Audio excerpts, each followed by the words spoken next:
بسم اللہ الرحمن الرحیم۔ السلام علیکم۔ حضرت رابعہ بصریہ کا بچپن۔ حضرت رابعہ بصریہ سے جو کہ اولیاء کاملین میں سے تھی، کسی شخص نے پوچھا کہ اللہ تعالیٰ کی طلب کا راستہ آپ کے ہاتھ کیسے لگا، یعنی خدا کی طلب کی ابتدا کیوں کر ہوئی؟ فرمایا، میں 7 برس کی تھی اور بصرہ میں قحط پڑا، میرے ماں باپ کی وفات ہو گئی اور میری بہنیں متفرق ہو گئی، اور مجھے رابعہ اس لیے کہتے ہیں کہ میری 3 بہنیں تھیں اور چوتھی میں تھی۔ پس میں ایک ظالم کے ہاتھ پڑی، اس نے مجھ کو 6 درہم میں بیچ ڈالا۔ جس شخص نے مجھ کو خریدا تھا وہ مجھ سے سخت کام لیتا تھا۔ ایک روز میں کوٹھے پر سے گر پڑی اور میرا ہاتھ ٹوٹ گیا۔ میں نے اپنا چہرہ زمین پر رکھا اور عرض کیا، یا خدایا، میں ایک غریب یتیم ہوں اور ایک شخص کی قید میں پڑی ہوں، مجھ پر رحم فرما، میں تیری رضا چاہتی ہوں، اگر تو راضی ہے تو پھر مجھے کوئی فکر نہیں۔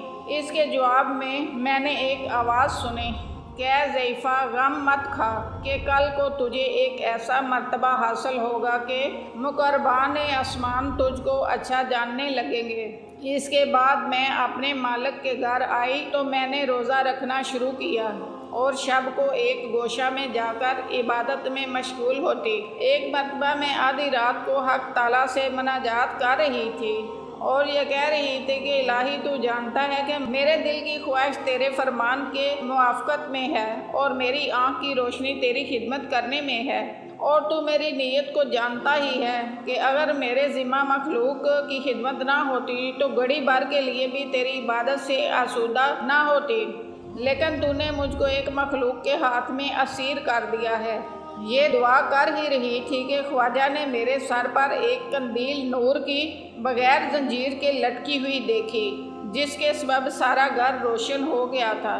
دوسرے دن خواجہ نے مجھے بلایا اور بہت خاطر کی اور آزاد کر دیا۔ بس میں نے اس سے اجازت لی اور آبادی سے باہر نکلی اور ویرانہ کی راہ لی جہاں کوئی آدمی نہ تھا، اور اپنے رب کی عبادت میں مشغول ہو گئی، چنانچہ ہر رات 1000 رکعت نماز پڑھتی تھی۔